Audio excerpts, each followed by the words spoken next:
संसार की यात्रा को कोई विराम देने में समर्थ है तो वो ज्ञान क्षमा नाम जगत में सुख का कारण है। जितने भी जीवों का कल्याण होता है और आगे भी होगा और हुआ है, ईश्वर ज्ञान की महिमा। इसीलिए आचार्य भगवंतों ने दर्शन ज्ञान चारित्राणी को संभाला। दर्शन और चारित्र दोनों के बीच किसको रखना है? ज्ञान को रखा। ज्ञान क्यों रखा बीच में? दर्शन हो, श्रद्धा हो तो विवेक हो, और चारित्र हो तो विवेक हो। कहीं विवेक रहे श्रद्धा ना हो जाए और कहीं विवेक रहे चारित्र ना हो जाए। श्रद्धा तो हो पर विवेक के साथ हो, क्रिया तो हो पर विवेक के साथ हो। वही क्रिया वही श्रद्धा संसार का अंत करती है जो विवेक के साथ होती है। वही चारित्र वही क्रिया हमारे जीवन का कल्याण करती है जो विवेक के साथ होती है।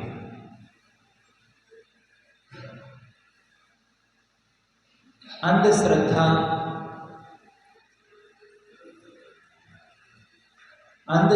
से कभी जीवन का कल्याण नहीं होता। वो कह रहे श्रद्धा करो पर श्रद्धा के साथ विवेक को अवश्य रखो कि किस पर श्रद्धा करना है और कैसी श्रद्धा करनी है। श्रद्धा का पात्र कौन है और कौन श्रद्धा का पात्र नहीं है। किस प्रकार से वो श्रद्धा होनी चाहिए, उसका क्या स्वरूप होना चाहिए, क्रिया का क्या स्वरूप होना चाहिए और हमें उस क्रिया को कैसे संपादित करना चाहिए। चारित्र का हमें पालन कैसे करना चाहिए, किस तरह से हमें अपने व्रतों का निर्दोष पालन करना चाहिए।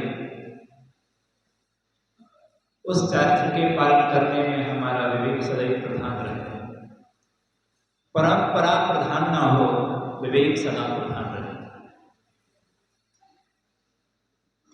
विवेक हमेशा प्रधान रहे, परंपरा प्रधान ना हो, क्रियाएं प्रधान ना हो।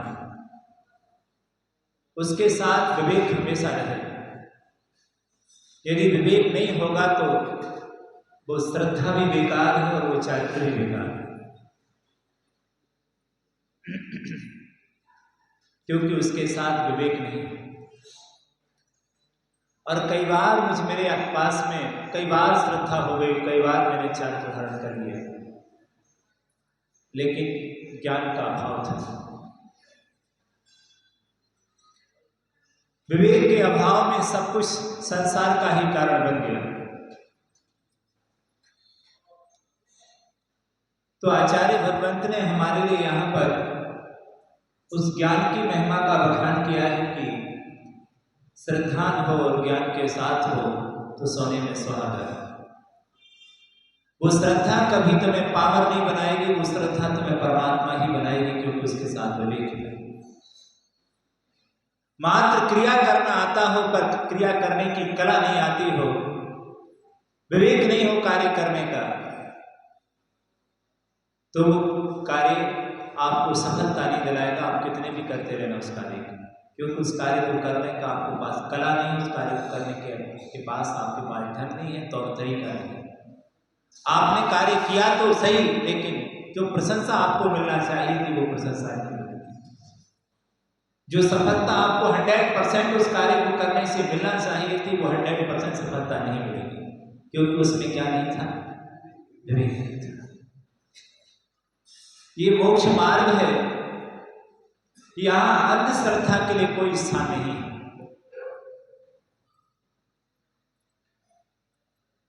विवेक से रहित चारित्र के लिए हम कोई स्थान नहीं दिया। इन्होंने कहा कि थोड़ी भी श्रद्धा हो, थोड़ा भी चारित्र हो, वो हमारे जीवन के लिए वरदान है, क्योंकि विवेक के साथ है। विवेक से रहित यदि तीर्थंकर भी तुम्हें मिल जाएंगे तो वो तीर्थंकर भी तुम्हें संसार के ही कारण बनेंगे, मुक्ति के कारण नहीं बन सकते, क्योंकि विवेक नहीं मिला। हम अंध हो गए, हम क्रियाओं में ही डूब गए।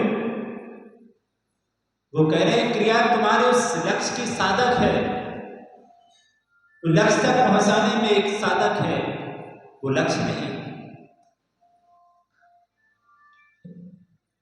वहां तक पहुंचने में एक हेतु है, एक कारण है, उसी में मत लग जाना, उसी को ये सब कुछ मत समझ लेना। मंदिर एक आपके लिए एक धर्म साधना में एक साधन है, आपके लक्ष्य की प्राप्ति में साधन है पंच परमेष्टि। पंच परमेष्टि में ही नहीं उलझ जाना, मंदिर में ही नहीं उलझ जाना, भगवान में ही नहीं उलझ जाना। इससे भी हमें क्या होना है, इससे भी हमें आगे बढ़ना है। हमारा लक्ष्य इतना ही नहीं है मंदिर तक आना, हमारा लक्ष्य नहीं है, हमें मंदिर से भी बाहर जाना है, हमें भक्त से भी ऊपर उठना है। उसके लिए जाने के लिए हमारे लिए एक साधन है, जिन साधनों का हमें क्या करना है, उपयोग करना है, और उपयोग करके उसको उलझना नहीं है, उससे भी हमें छोड़कर आगे बढ़ना है। यदि हम इन्हीं में ही उलझ जाएंगे, इन सारी क्रियाओं में ही, तब हम अपने लक्ष्य की ओर कब पहुंचेंगे। तो उसके लिए उन्होंने उपदेश दिया कि लक्ष्य में जो साधन है उनका उपयोग करना, उपयोग करके उनको छोड़ देना, उनमें ही मत लगे रहना, उनमें ही अपना सारा जीवन नहीं खपाने की कोशिश करना। नहीं, भगवान मैं इससे भी ऊपर उठूंगा, इससे भी मुझे आगे जाना है, ये भावना मुझे सतत बनी रहनी चाहिए, प्यास ही हमेशा बनी रहनी चाहिए। यदि उसमें ही तुम संतुष्ट हो जाओगे तो आगे बढ़ने की कोशिश ही नहीं करोगे। हम इतना कार्य हमने कर लिया, बस इतना ही हमें करना है, आगे बढ़ने की जिज्ञासा ही नहीं आएगी आपके पास। यदि आप व्यापार करने के लिए जाते हैं, ये भावना आ जाए कि हमें तो इतना ही व्यापार करना है, हमें आगे नहीं बढ़ना है, छोटी सी किराने की दुकान रखी, इसी में काम करना है, कुछ नहीं करना है, तो आप माथा नहीं लगाएंगे आगे बढ़ने में। हमें करना ही क्या है, इतने में ही जीवन चलाना है, हम इतने ही रहना सीमित ही, तो आप आगे विकास नहीं करेंगे। आपका लक्ष्य, भले आप छोटा कार्य कर रहे हैं, लेकिन लक्ष्य आपका बड़ा होना चाहिए, भले वहां तक पहुंचवाए या ना पहुंचवाए।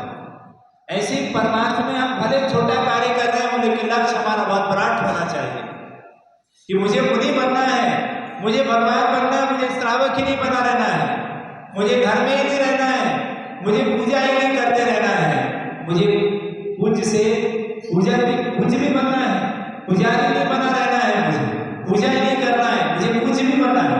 ये भाव भी मेरे अंदर आना चाहिए कि भगवान मैंने आपकी शरण ली है, तो मैं कम से कम आप जैसा बनकर के संसार से विदा लूंगा। मैं आप जैसा भी बनूंगा, मैं मुनि भी बनूंगा, ये भाव भी मेरे अंदर सतत होना चाहिए। अंदर का उस वितरागता की ओर भी हमारी दृष्टि होनी चाहिए कि मेरे अंदर वह वितराग परमात्मा है। हम बाहर में इतने उलझ रहे हैं, हमें अंदर जाने की 5 मिनट भी फुर्सत नहीं है उस वितरागता को अंदर भी देख सके। परमात्मा कहाँ रहता है? परमात्मा तो मायने कहीं नहीं रहता है, परमात्मा तो पाषाण में ही रहता है, इसके अलावा परमात्मा कहीं रहता है। क्रियाओं में ये इतने उलझ जाते हैं, तीर्थों में ही रहते हैं भगवान, किसी क्षेत्र में ही जाके रहते हैं, किसी पाषाण के अंदर रहते होंगे भगवान, पर कभी सोचा नहीं कि भगवान यहाँ कहीं नहीं रहता है। भगवान तो चेतन है, वो अचेतन में कैसे हो सकता है? जब भी वो भगवान मिलेगा वो चेतन में ही मिलेगा, अचेतन में भगवान नहीं रह सकता है। उसको मानने के लिए हमें इस आत्मा में ही देखना होगा। वो बता रहे हैं आपके लिए कि भगवान कहाँ है, कहाँ मिल सकता है आपके लिए। भगवान को खोजने के लिए बाहर की यात्रा नहीं करना पड़ती है, भगवान को पाने के लिए खुद में जाना पड़ता है। तब कभी क्या होता है, उस परमात्मा पद की प्राप्ति होती है। हम प्रवृत्ति में मानेंगे तो प्रवृत्ति में आज तक कभी किसी को परमात्मा नहीं मिला है। हम आंख बंद कर अपने अंदर भी उस चीज की फीलिंग्स करने की कोशिश करेंगे, जानने की कोशिश करेंगे, विषय कसायों से हटने की कोशिश करेंगे कि हम अपने अंदर झांके देखें। उसकी झगड़ा कहीं नहीं है, पर बाहर की बातों का झगड़ा बहुत है संसार में। किसने क्या चढ़ाया, किसने लौंग चढ़ाई, किसने फूल चढ़ाया, किसने हरापन चढ़ाया, किसने सूखापन चढ़ाया, किसने चांदी से चढ़ाया, किसने बादाम चढ़ाई, किसने लौंग चढ़ाई, किसने कौन सी वस्तु चढ़ाई है, सीधी चढ़ाई है कि उल्टी चढ़ाई है, कैसे वस्त्र जहां से पहन करके आया है, कौन क्या कर रहा है, इसकी ओर हमारी पर्याय में दृष्टि रही। पर जिस वितरागता की ओर हम आए थे, जो हमारा एम था, लक्ष्य था, उसकी ओर कभी हमारी दृष्टि नहीं जा पाती। लक्ष्य हमारा क्या है? वितरागता को पाना। मंदिर आना हमारा एक ही लक्ष्य है, सिर्फ वितरागता को पाना ही मेरा लक्ष्य है। और मैं किसी से लेने नहीं आया हूं, न यहाँ कोई रिश्तेदारी पालने के लिए आया हूं किसी से, और ना ही किसी से मुझे पालना है। ये तो जिनारे इसलिए है कि इसलिए ही आया हूं कि सारे संसार के गोरख धंधे मंदिर के बाहर चलाता था भगवान, लेकिन जब मंदिर में आया हूं तो सारे संसार के गोरख धंधों को तिलांजलि दे दिया।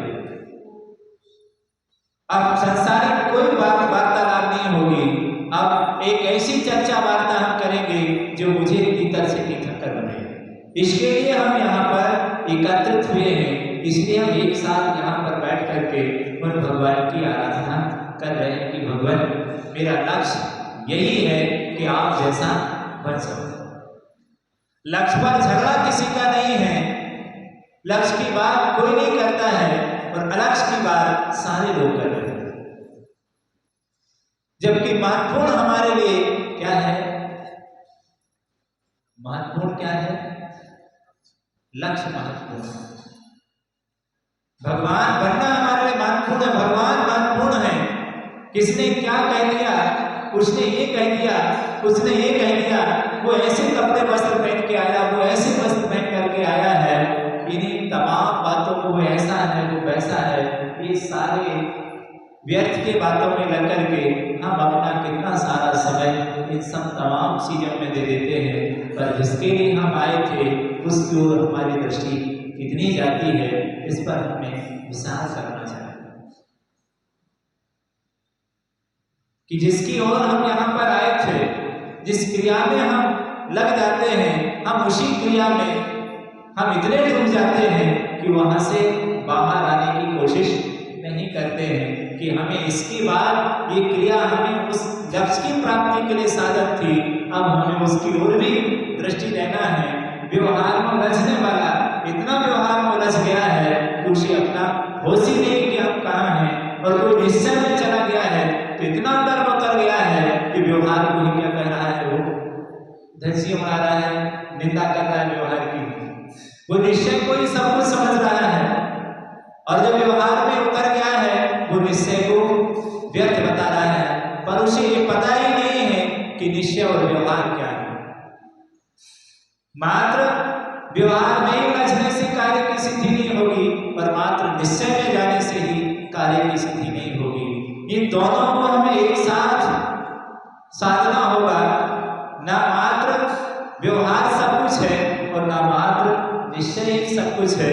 दोनों की मैत्री होगी तो कार्य की सिद्धि हो जाएगी।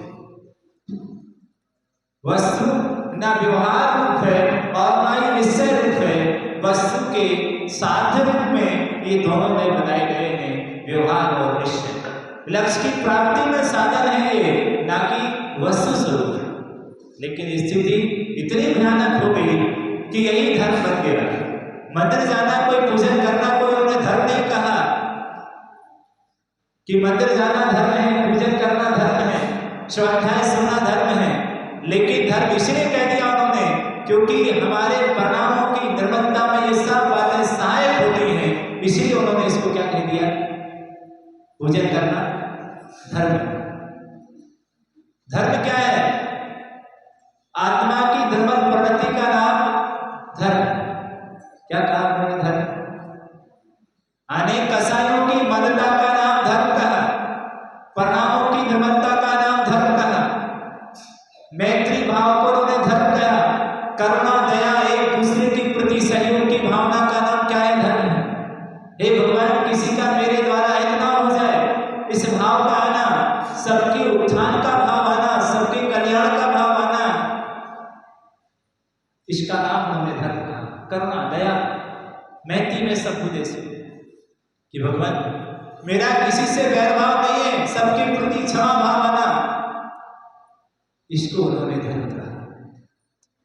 कि मंदिर जाएगा, पूजन करने जाएगा, अभिषेक करेगा भगवान की, कम से कम परिणामों में निर्मलता आ जाएगी। यदि वो निर्मलता आ जाएगी तो कहा जाएगा कि धर्म हो गया, क्योंकि परिणामों में क्या हो गया?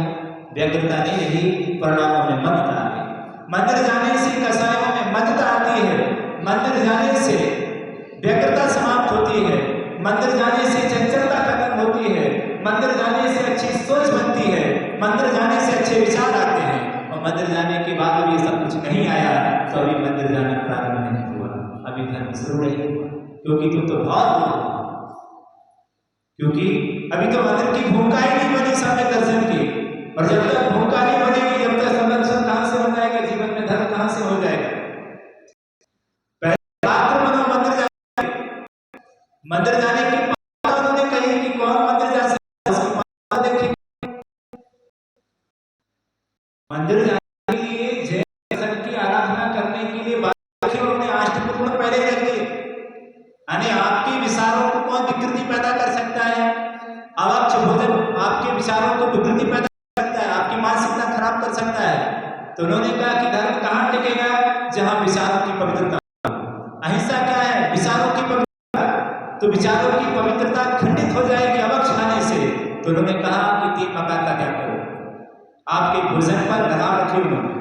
मात्र एक जैन दर्शन जिस पर लगाम रखता है कि आपके खाने पीने में, देखने में, आपकी पृथ्वी में लगाम लगाओ, क्योंकि यदि पृथ्वी में लगाम नहीं होगी आपके अंदर संयम ठहर नहीं सकता, धर्म ठहर नहीं सकता। कुछ भी बोलेंगे तो आपके परिणामों में संक्लेश होगा, धर्म की प्रवृत्ति होगी। तो उन्होंने इसके लिए बसाने के लिए आपके लिए गुप्तियों की बात कही। देखिए, जब 5 महाव्रतों की बात आई तत्वार सूत्र में, तत्वार सूत्र पढ़ा कि नहीं पढ़ा आप लोगों ने? बहुत अच्छे से पढ़ना। 7वां अध्याय, आचार्य भगवत हमेशा कहते थे 7वां अध्याय को बहुत अच्छे से पढ़ो, 25 व्रतों के नाम पे। प्रश्न उठा, वृत्ति कौन बन सकता है, किसके बन ठहर सकते हैं, यानी किसके पास धर्म रह सकता है, धर्म रह सकता है, अहिंसा किसके पास रह सकती है, व्रत किसके टेक्स्ट देख सकते हैं? तो क्या कहा? अहिंसा व्रत की भावना में, अहिंसा व्रत की भावना में सत्य के वही वृत्ति हो सकता है, उसी ठहर सकते हैं जो क्या हो, वाम अनुगुप्तिरिया दान निक्षेपण समिति आलोकितमान भोजनानि पच। मतलब वाम मतलब जिसकी वाणी में कंट्रोल हो, जिसके मन पर कंट्रोल हो, जिसकी काय पर कंट्रोल होगा। बुद्धि वचन काय पर जिस पर कंट्रोल होगा, अशुभ नहीं सोचेगा, अशुभ नहीं बोलेगा, अशुभ विचार नहीं करेगा, अशुभ चेष्टा नहीं करेगा, इसका त्याग करेगा तो फिर टिक जाएंगे उसके। यदि ऐसी चेष्टा नहीं करेगा, आलोकित पान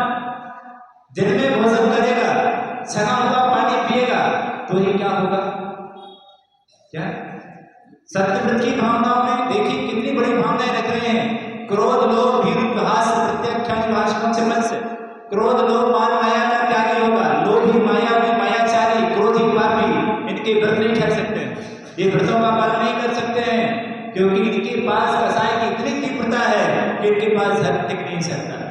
धर्म वहां टिकेगा, अहिंसा वहां टिकेगी जहां पर क्या नहीं होगा, क्रोधी नहीं हो, लोभी नहीं हो, माया भी नहीं हो, मानी नहीं हो, अहंकारी है, कैसे टिक सकते हैं उसके, कैसे धर्म टिकेगा उसके पास में। अने धर्म ठहरने के लिए उसके अंदर मंद कसाई होना चाहिए। मंद कसाई होगा तो धर्म टिक जाएगा, वरना मंद कसाई नहीं होगा तो धर्म ठहर नहीं सकता। माने विचारिक भूमि हमारी पवित्र होना चाहिए, हृदय पवित्र होना चाहिए, तभी तो वहां पर ठहरेगा। तो इसके लिए बाल शुद्धि की आवश्यकता बताई गई। आने खाने पीने में कंट्रोल रखा गया, अच्छा ना पानी नहीं पियोगे, अवक्ष वस्तु का सेवन नहीं करोगे, शराब मदिरा आदि का सेवन नहीं करोगे। ऐसी कितनी सारी आपको उन्होंने सारी कंडीशनें आपको रख दी कि मंदिर जाने वाला अवक्ष का त्यागी होगा, मंदिर जाने वाला श्रद्धावान होगा, मंदिर जाने वाला मूर्ख नहीं होगा, विवेकी होगा, मंदिर जाने वाला चरित्रहीन नहीं होगा, मंदिर जाने वाला चरित्रवान होगा। इतनी बातें रखी आपको, श्रद्धावंत होगा, विवेकवान होगा और क्या होगा, चरित्रवान होगा। अरे चरित्र व्यक्ति मंदिर जाएगा उससे कुछ नहीं मिलेगा, उसको ही धर्म, उसको ही भगवान मिल सकते हैं जिसके जीवन में धर्म होगा। धर्म होने के लिए क्या चाहिए, ये बातें सिद्धांत चाहिए, ज्ञान चाहिए, चरित्र चाहिए। चरित्र से भ्रष्ट व्यक्ति क्या मिलेगा, उसे भगवान की प्रतिमा तो मिल जाएगी पर भगवान नहीं मिलेगा उसके लिए, मूर्ति मिलेगा उसके लिए। उसको पाने के लिए, मूर्तिमान के दर्शन करने के लिए उसके लिए क्या चाहिए, चरित्र चाहिए, ताकि वो देख सके। वो आंख चाहिए उसके लिए श्रद्धा की, इन आंखों से भगवान के नहीं होते हैं, भगवान के दर्शन करने के लिए श्रद्धा की आंख चाहिए, जो हमें पाषाण में भी क्या कर दे, भगवान को दिखा दे। लोभी लालची चला भी जाएगा मंदिर, जब धर्म नहीं जीवन में होगा तो लोग लालच के बस जाएगा और मांगेगा भगवान से कि मेरी दुकान नहीं चल रही है, तो क्या दे दो आप, ऐसा वरदान दे दो, आशीर्वाद दे दो, इस संसार की वस्तुएं मुझे प्राप्त है। तो मैं पूछो उससे कि श्रद्धा से पूरा गया था मंदिर कि संसार की कामनाओं के लिए मंदिर गया था, स्वार्थवश होकर के, संसार की कामनाओं के वश होकर के, लोग प्रमाण कसाई के वश होकर के कि भगवान के पास आएंगे तो कुछ ना कुछ संसारिक वस्तुएं हमें मिल ही जाएंगी। संसारिक कामनाओं के साथ वो भगवान की करने लगा, ख्याति प्रसिद्धि के वश होकर के करने लगा। मनोकामनाएं हजारों उसकी संसार की, उनके साथ वो करने लग जाता है। तो धर्म की साधना करना बहुत कठिन होता है। संसारिक कामना, इच्छाएं, वासनाएं कहीं ना कहीं हमारे अंदर काम करती रहती हैं और हम उनमें उलझे रहते हैं। तो इस तरह से कि विवेक यदि उस क्रिया के साथ हो जाता है तो ये हमें संसार की यात्रा देता है। कि संसार की यात्रा से हम कहते हैं पूजा भी संसार का कारण हो सकती है, मंदिर भी संसार का कारण हो सकता है, यदि हमारी समीचीन श्रद्धा ज्ञान ना हो तो। मिथ्या दृष्टि का सब कुछ संसार का कारण ही क्यों कहा, इसीलिए उन्होंने कहा कि वह पूजन भी करता है, श्रद्धा भी रखता है, लेकिन ये सब तमाम बातें क्यों करता है, सत्य दिए, पत्ते दिए, श्रद्धा भी करता है, रुचि दिए, प्रीति करता है, श्रद्धा करता है, रुचि रखता है, फिर भी वो कह रहे हैं कि भगवान ये सब के बाद भी धर्म क्यों नहीं होता है। क्या करता है ये सब, मंदिर भी जा रहा है, प्रीति कर रहा है, जयकारा लगाता है, घंटों पूजा करता है, दिन दिन बैठा रहता है मंदिर में जाकर के, प्रीति रुचि रखता है, यहाँ तक धारण भी कर लेता है, मुनि भी बन जाता है। वो पत्ते दिए, रोचे दिए, क्या क्या नहीं करता। आचार्य उनको स्वामी कह रहे हैं पर धम्मम भोग मित्रम रजुतम मित्रम, इसलिए करता है ये सब। घंटों मंदिर में जाके बैठा, घंटों आराधना की उसने, पूजन की भगवान की, दान दिया, सब कुछ किया, व्रतों का भी पालन किया, सिर्फ एक ही लक्ष्य है कि हमें क्या मिल जाए, ख्याति प्रसिद्धि मिल जाए। एक ही उसका एम था। इन सबके पीछे संसार कामनाओं की पूर्ति हो जाए, इसीलिए सारी चीजें वो करता रहा किंतु कम किंतु कर्म के क्षय के लिए उसने कुछ भी पुरुषार्थ नहीं किया, सिर्फ संसार के बढ़ाने के लिए पुरुषार्थ करता रहा, अनेकों बार मंदिर जाता रहा, अनेकों बार तीर्थों की वंदना करता रहा कि मुझे तो सिर्फ ये मिल जाए, पर एक बार भी इस भगवान की पूजा नहीं की। संसारिक कामनाएं कुछ भी नहीं भगवान, मैं तो सिर्फ आप जैसा ही बनना चाहता हूं, ऐसी भावना उसके अंदर आई ही नहीं। जब ऐसी भावना अंदर नहीं आती है उसके अंदर, तब की ही वृद्धि का कारण बनती है, क्योंकि भगवान बनना ही नहीं चाहता, वो भगवान जैसा भगवान की सुनना ही नहीं चाहता है। भगवान को तो मान रहा है लेकिन भगवान की नहीं मानता। अब सोचिए, भगवान को माने और भगवान की ना माने, उस व्यक्ति का कल्याण हो सकता है क्या? हो सकता है? भगवान को मानता है पर भगवान की नहीं मानता, बाप को तो मानता है पर बाप की नहीं मानता। सोचिए, ऐसे का कल्याण होगा। बाप को तो मानूंगा कह रहा है लेकिन बाप की नहीं मानूंगा, मैं अपने मन का ही चलूंगा। जब तुम अपने मन के चलोगे तो फिर तुम्हारे लिए बाप से कुछ नहीं मिलेगा। जितना भगवान को मानना महत्वपूर्ण नहीं है, उतना भगवान की मानना महत्वपूर्ण है। मानो या ना मानो, पर उनके सिद्धांतों को जरूर मानो कि भगवान ने क्या कहा हमसे। अक्षरशः आज्ञा का पालन करोगे तुम्हारा कल्याण हो जाएगा। महत्वपूर्ण है उनकी आज्ञा का पालन करना। भगवान महत्वपूर्ण नहीं है पर उनकी आज्ञा महत्वपूर्ण है। उनकी आज्ञा का पालन करके ही हमारा कल्याण हो सकेगा।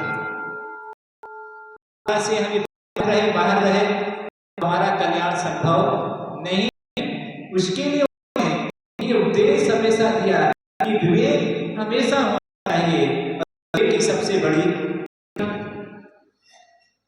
कि विवेक हमारे पास नहीं। श्रद्धा तो रहा, श्रद्धा कुछ ना कर सका क्योंकि वो कई बार चारित्र में किया, मुनि भी बन गए, अनेकों बार बन गए, इतने बार मुनि बन गए कि इसलिए पर्वत के बराबर ठेक लगा, जितनी सारी किसी में लग जाएंगे, ढेर लग जाएंगे।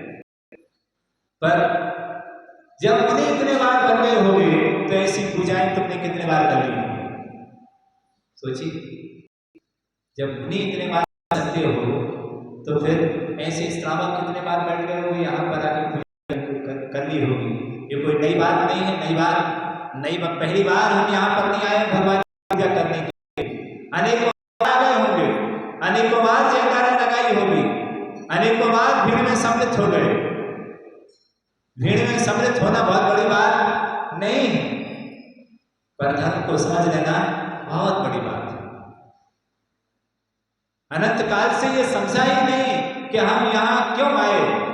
भेड़ चाल हमेशा से रही है, भेड़ चाल भेड़ों में मिल गए, वो जैसे करते रहे वैसे हम भी शुरू हो गए, पर उस चीज को, उस क्रिया को समझने की कभी कोशिश ही नहीं की है। किसी ने कह दिया कि ऐसा है तो हम जल्दी से क्या कहेंगे, स्वीकार कर लेंगे। भक्त तो शैतान के भी हो जाते हैं और भगवान के भी हो जाते हैं, कोई जरूरी नहीं है। शैतान को लोग भगवान कहते हैं, उसकी भी पूजा करते हैं और भगवान की भी पूजा करते हैं। जरूरी नहीं कि जो भगवान की पूजा कर रहे हो भगवान के स्वरूप को जान रहे हो, और वो शैतान की पूजा कर रहा होगा तो शैतान के स्वरूप को जान रहा होगा। लोग ख्याति, प्रसिद्धि, लोग लालच, भेड़ चाल के बस भी दुनिया ये सारे कार्य करती है जो तुम करने जा रहे। कोई नई बात नहीं है। वो ऐसा कर रहे थे तो हम भी करने लगे, वो मंदिर जा रहे थे तो हम भी जाने लगे, वो ऐसा कर रहे थे हम भी करने लगे। ये देखा देखी जो कार्य चल रहा है इसे कहते हैं मूर्ता। इसे क्या कहते हैं? मूर्ता। आप कहेंगे आप ऐसी बात क्यों कर रहे हैं? भगवान इसलिए कह रहा है। मूर्ता किसे कहते हैं? जो बिना सोचे समझे, बिना विवेक की किया जाता है, उसको कहते हैं मूर्ता। सामने वाला कर रहा था तो हम भी क्या हो गए, देखा देखी। 10 लोग मंदिर जा रहे थे इसलिए हम आ गए, और जो व्यक्ति दूसरों को देखा देखी जो कार्य कर रहे होंगे उनके ऊपर विश्वास मत रखिएगा कि आज वो फूल लेकर के आए हैं, कल उनके उन्हीं के हाथ में पत्थर देखोगे। आज वो सम्मान कर रहे हैं, आज वो जयकारा लगा रहे हैं, कल वो गालियां भी देंगे बोलो। क्योंकि क्यों ऐसा क्यों? इसलिए कि उन्हें कुछ पता ही नहीं कि कौन है, क्योंकि वो ये देख रहे हैं कि 10 आदमी ऐसा कर रहे हैं इसलिए हम कर रहे हैं। 10 आदमी यदि जाना बंद कर दें तो सबसे पहले वो भी बंद कर दें, क्योंकि सब लोग क्या करने लगे हैं, वो लोग मंदिर आ रहे होते तो हम आ रहे होते, जब कोई नहीं आ रहे तो हम क्यों आएंगे? वो यदि ये कार्य कर रहे होते, अभिषेक कर रहे होते तो हम भी करते, वो दान दे रहे होते तो हम भी दान करते, वो प्रणाम कर रहे होते भगवान को हम भी प्रणाम करते। जब उनने भी मंदिर जाना बंद कर दिया तो हमने भी मंदिर जाना बंद कर दिया। इसका नाम धर्मात्मा की पहचान है क्या? उसने चौका लगा रहा था तो मैंने भी चौका लगा दिया, उसने भी बंद कर दिया तो मैंने भी चौका लगाना बंद कर दिया। यदि वो सब लगाएंगे तो हम भी लगाएंगे। ये धर्मात्मा की पहचान है। सोचिएगा कि वो जाएगा मंदिर तो हम भी जाएंगे, वो स्वाध्याय करेगा तो हम भी करेंगे। ये एक धर्मात्मा की पहचान है। तुमने धर्म के स्वरूप को जाना ही नहीं है। यही लोकाचार इसी में करते रहे कि वो ऐसा करेगा तो हम भी ऐसा करेंगे। मतलब उस वस्तु से आप कभी जुड़े ही नहीं, उस वस्तु के स्वरूप को आपने जाना ही नहीं है कि वस्तु क्या है, ये पूजा क्यों कर रहे हैं हम, ऐसी आराधना क्यों कर रहे हैं। आराध्य के स्वरूप को जान लेना महत्वपूर्ण है। पूजा बाद में करना, पहले भगवान को पहले समझ लेना। हमारे यहाँ सबसे पहले कहा सम्यक दर्शन क्या? पहले सम्यक दर्शन प्राप्त करो, भगवान के स्वरूप को जानो, बाद में पूजा करो, बाद में चढ़ाओ, वरना बहुत बड़ा फल मिलेगा नहीं फल चढ़ा दोगे। बाद में चढ़ाना, पहले समझो कि स्वरूप क्या है। मंदिर बाद में जाना, पहले मंदिर क्यों जा रहे हो, मंदिर इसके स्वरूप को अच्छे से समझ लो, वरना नरक मिलेगा तो मंदिर जाने से। क्या कह रहा हूं? बिना सोचे समझे यदि क्रिया करोगे तो फल अच्छा नहीं मिलेगा, संसार ही मिलेगा तुम्हें।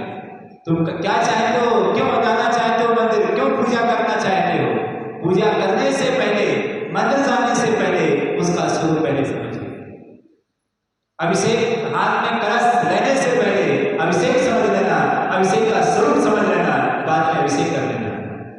और बिना समझे, बिना जाने यदि क्रिया करोगे तो उसका फल आपके लिए अच्छा नहीं मिलेगा, मूढ़ अज्ञानी कहलाओगे। ये तो जानवर भी काम कर लेते बिना सोचे समझे। बिना सोचे समझे कार्य करना किस लिए, क्या उद्देश्य है आपका? मंदिर किस लिए जा रहे हो? पहले उद्देश्य बताइए मंदिर जाने का।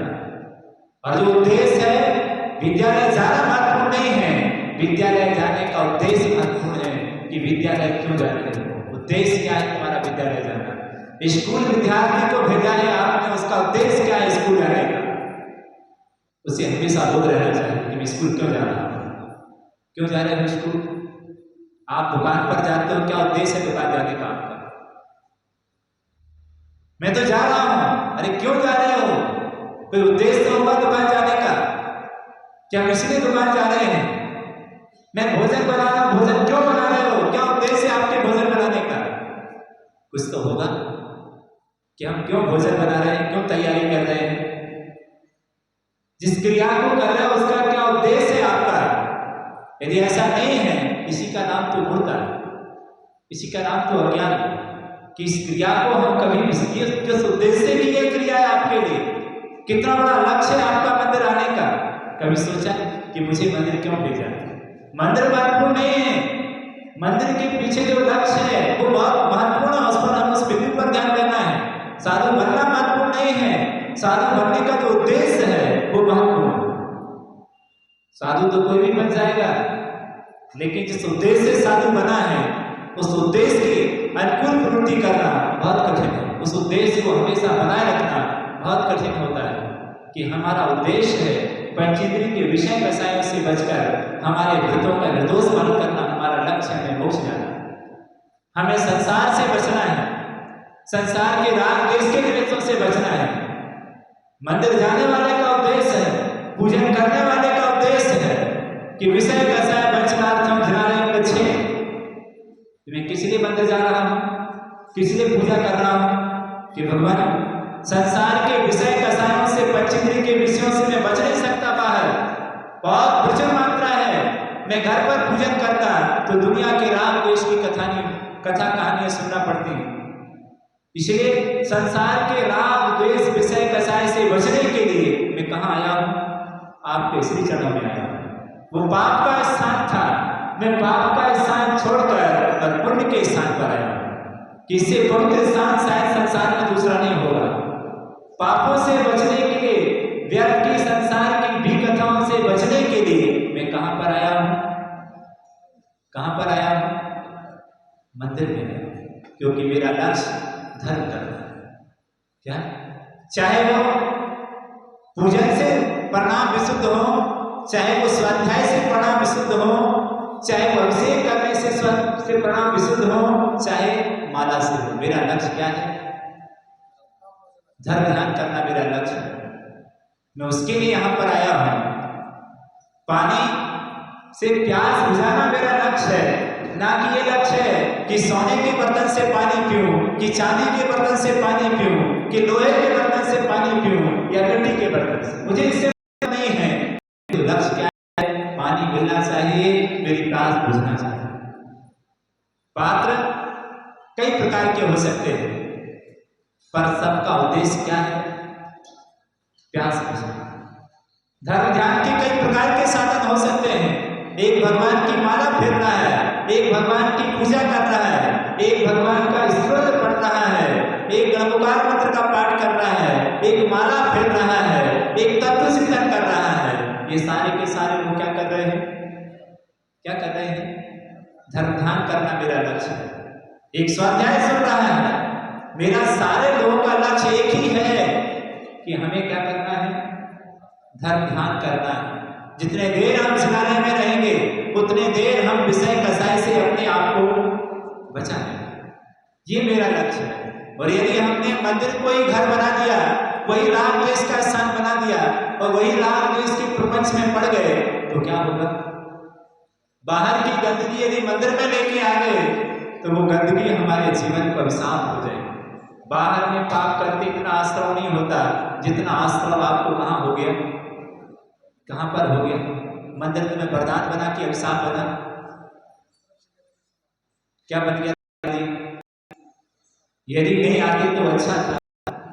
राजा शरण के लिए युवराज का मिलना वरदान क्या था? राजा शरण के लिए तो वरदान के अभिशाप हुए।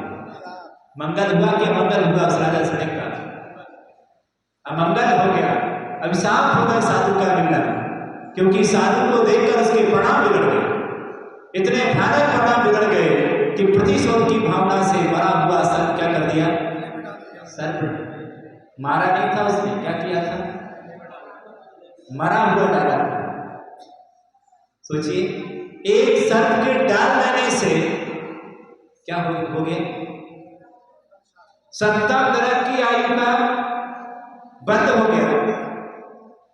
एक महाराज के हुए मारा सर्प डालने से जब एक राजा शरण के लिए 70 वर्ष की आयु का बंद हो सकता है, अरे वो किसी व्यक्ति को कटवा भी देता उस सर्प से, किसी का मर्डर भी कर देता, तब भी 70 वर्ष की आयु का बंद नहीं होता।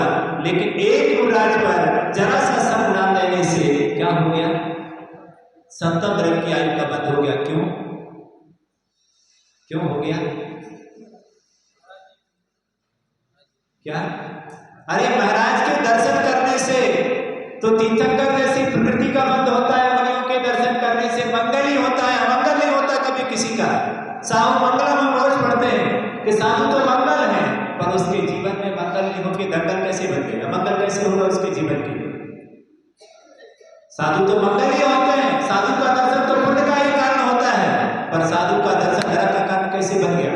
कभी सोचा? साधु का दर्शन इतना बड़ा अमंगल हो गया, इतना बड़ा अभिशाप हो गया साधु का दर्शन करने से। देखो, साधु अभिशाप नहीं बने हैं, ये साधु के प्रति जो दृष्टि थी वो अभिशाप हो गई। जो भाव आया महाराज को देख करके, मारने का भाव आ गया, जो निंदा ग्रह करने का भाव आ गया, उस भाव ने ही उसको क्या बना दिया?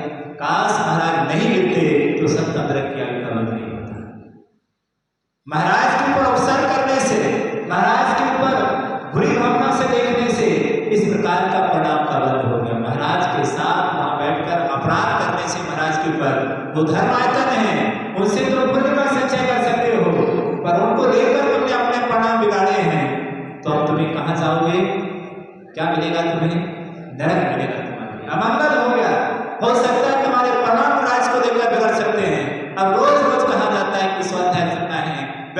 पड़ेगा। हो सकता है कई प्रकार के प्रश्न खड़े हो सकते हैं दिमाग में, पूजा करते करते विकल्प आ सकता है, कई प्रकार के विकल्प हमारे दिमाग में आ सकते हैं कि महाराज ने ऐसा बोल दिया, हमसे पूजा नहीं करने, अब हम पूजा करेंगे और पूजा नहीं, और हजारों विकल्प आपके अंदर हो सकते हैं। हमको नहीं सुनना है, ये तुम्हारे लिए तीव्र पाप कर्म के आश्रय का कारण होगा। क्यों? तुम्हारी अमंगल होगी। धर्म ध्यान करने का साधन था, तुम समझ ही नहीं पाए। वो धर्म ध्यान का साधन किस लिए था आपके लिए? ये भी एक पूजन है, स्वाध्याय भी एक पूजन है। उस चीज को हमें धर्म ध्यान करना था, पर परिणाम बिगड़ गए, और परिणामों को बिगड़ने से क्या हो गया? और पाप कर्म का आश्रय आपके लिए हो गया। तो धर्म आयतनों पर जाने से पुण्य का ही संचय होता है, कोई जरूरी नहीं है। यदि परिणाम बिगड़ जाएंगे तो बहुत बड़े भयानक पाप कर्म का आश्रय भी हो सकता है। जो मंदिर तुम्हारे लिए स्वर्ग और मोक्ष का कारण है, वह मंदिर आपके लिए नरक और नरक का कारण भी हो सकता है। वो तुम्हें अभिशाप हो सकता है, इससे बड़ा अभिशाप तुम्हारे जीवन में दूसरा नहीं हो सकता है। जितना बड़ा अभिशाप तुम्हें देवशास्त्र गुरु हो सकते हैं, इतने बड़े अभिशाप हो सकते हैं हमारे जीवन के लिए कि वो पाप तुम्हें कहीं कटेगा नहीं। जाओ तीर्थंकर का भी समझ मिल जाएगा तो भी वो पाप नहीं कटेगा। ऐसे निधन निकाले जैसे पापों का बंध कहाँ होता है? देवशास्त्र गुरु के सानिध्य में। ये निमित्त बनते हैं, और इनके निमित्त बनने से ऐसे भयानक पापों का बंध होता है। यदि वो कहीं और ऐसे पाप कर लेता तो पाप कट जाता, लेकिन महाराज को देख करके उसने ऐसे प्रणाम बिगाड़े और ऐसे पाप का असर हुआ। 1-2 वर्ष नहीं, भगवान महावीर स्वामी का सानिध्य 30 वर्ष तक मिला उसे। कितने वर्ष तक मिला? 30 वर्ष तक साक्षात भगवान महावीर का सानिध्य से मिला हो, फिर भी महावीर भी उसे पाप से नहीं बचा सके, नरक से नहीं बचा सके। सोचिए, उस पाप से भगवान महावीर भी उसे नहीं बचा सके, आने अंतिम वक्त तो मरकर वो नरक गया। सोचिए हम कैसे कैसे पाप कर लेते हैं। ऐसे पाप कभी नहीं करना जो तुम्हारा गुरु, तुम्हारा भगवान भी उस पाप से तुम्हें बचा ना सके। सतर्क सावधान रहना चाहिए कि हमारे परिणाम कहाँ बिगड़ते हैं, और बिगड़ने से कैसे पाप कर्म का असर हो जाता है। तो हमारे लिए यदि हम सतर्क रहेंगे तो बहुत अच्छा होगा। प्रति क्षण हम विवेक को अलर्ट रखें, सावधान रहें कि हमारी श्रद्धा कहीं अंधश्रद्धा तो नहीं हो रही है, कहीं उस श्रद्धा में गड़बड़ी तो नहीं आ रही है।